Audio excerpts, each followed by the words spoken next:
दोस्तों, यह सारी सूचना मान्यताओं एवं जानकारी पर आधारित है। मैं किसी भी बात की पुष्टि नहीं करती हूँ।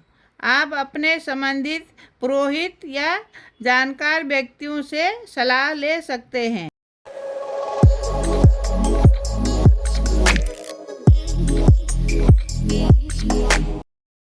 गुड मॉर्निंग दोस्तों, कैसे हैं आप सब। आशा करती हूँ आप सब ठीक होंगे। दोस्तों, जैसा कि आज से पितृपक्ष शुरू हो गए हैं, अपने पितरों का तर्पण अवश्य करें। दोस्तों, ये पितृपक्ष पूर्णिमासी से शुरू होकर अमावस्या तक रहेंगे, यानी कि 29 सितंबर 2023 से 14 अक्टूबर 2023 तक। दोस्तों, इन 15 दिनों में कोई भी ऐसा गलत कार्य ना करें, जैसे कि झूठ बोलना, चोरी करना और किसी का दिल ना दुखाएं और कोई भी जीव की हत्या ना करें।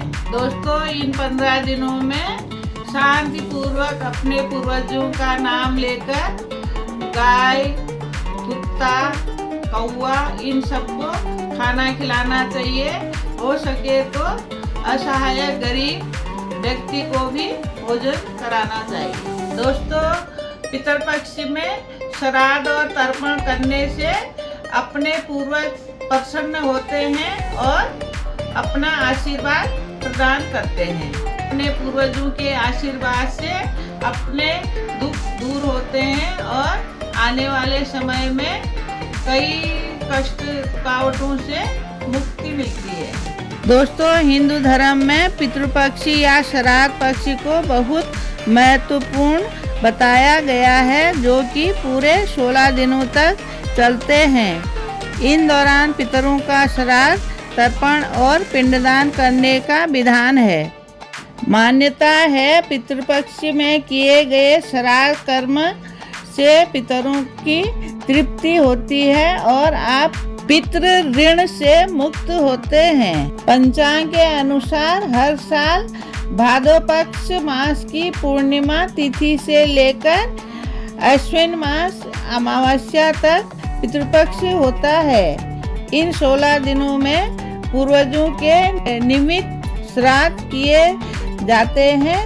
मित्रों, पंचांग के अनुसार ही हिंदू धर्म में ऐसी मान्यता है कि इस समय हमारे पितृ भूलोक पर आते हैं, किसी न किसी रूप में अपने परिजनों के आसपास ही विचरण करते हैं। इसलिए ऐसे समय श्राद्ध करने का विधान बताया गया है।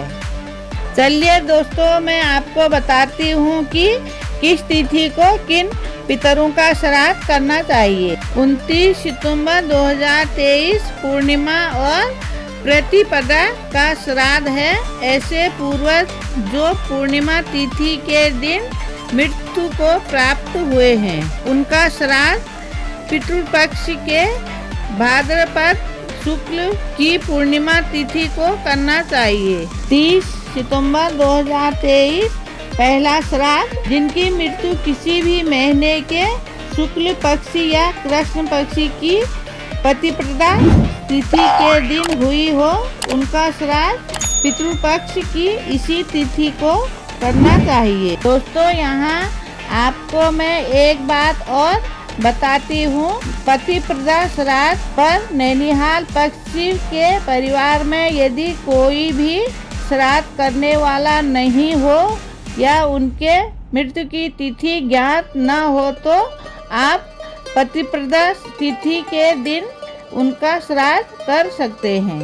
दूसरा श्राद्ध, जिन पितरों की मृत्यु किसी भी महीने के शुक्ल पक्ष या कृष्ण पक्ष की द्वितीय तिथि को हुई हो, उनका श्राद्ध इसी तिथि को किया जाता है। दोस्तों, इस बार पहला और दूसरा श्राद्ध तिथि के हिसाब से एक ही दिन हो रहा है। तीसरा श्राद्ध, जिनकी मृत्यु कृष्ण पक्षी या शुक्ल पक्षी की तृतीय तिथि के दिन हुई हो, उनका श्राद्ध तृतीय तिथि को ही करने का विधान बताया गया है। चौथा श्राद्ध शुक्ल पक्षी या कृष्ण पक्षी में से चतुर्थी तिथि में जिनकी मृत्यु होती है उनका श्राद्ध पितृपक्षी की चतुर्थी तिथि को किया जाना चाहिए।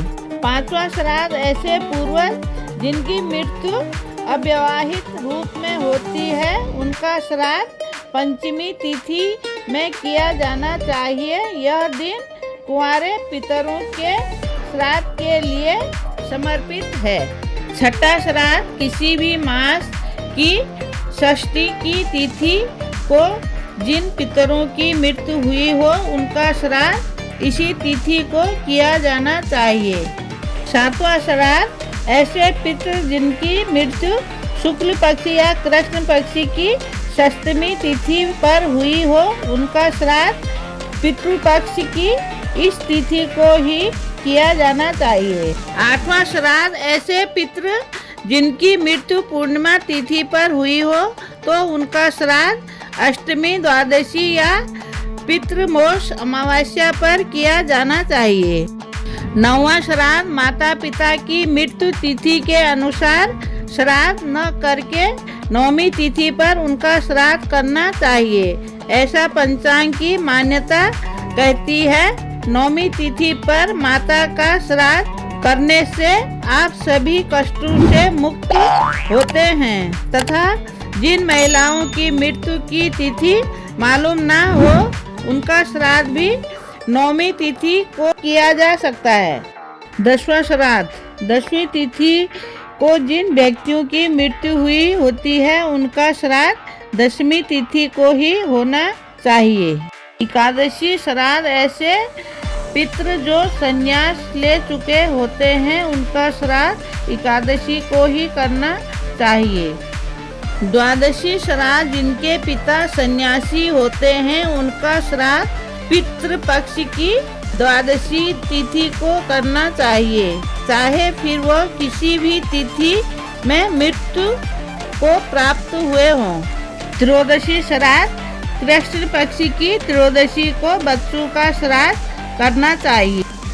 चतुर्दशी श्राद्ध ऐसे पितृ जिनकी अकाल मृत्यु शस्त्रों के आघात विस्फोट दुर्घटना या जल में डूबने आदि से हुई हो इस तिथि को उनका श्राद्ध करना चाहिए। पितृपक्षी विसर्जन अमावस्या श्राद्ध पर ज्ञात अज्ञात पूर्वजों के श्राद्ध किए जाते हैं। इस तिथि को पितृ विसर्जन अमावस्या के रूप में जाना जाता है। हर व्यक्ति को अपने 3 पीढ़ी माता पिता दादा दादी और परदादा परदादी का श्राद्ध करना चाहिए। दोस्तों, जो लोग पितरों की संपत्ति का उपभोग करते हैं और उनका श्राद्ध नहीं करते तो उनको पितृ रोष से श्रापित होकर कई कष्टों का सामना करना पड़ता है।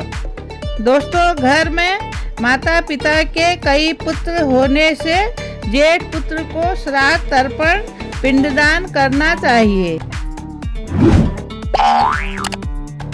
दोस्तों, पितृपक्षी में दिन में 12 बजे से 1 बजे तक श्राद्ध तर्पण कर लेना चाहिए। तो चलिए दोस्तों, पितृपक्षी की इस वीडियो को मैं यहीं पर समाप्त करती हूँ। आशा करती हूँ मेरी इस वीडियो से आपको कुछ जानकारी मिली होगी। मिलती हूँ आपको अपनी अगली वीडियो में। तब तक के लिए सबको नमस्कार और जय उत्तराखंड।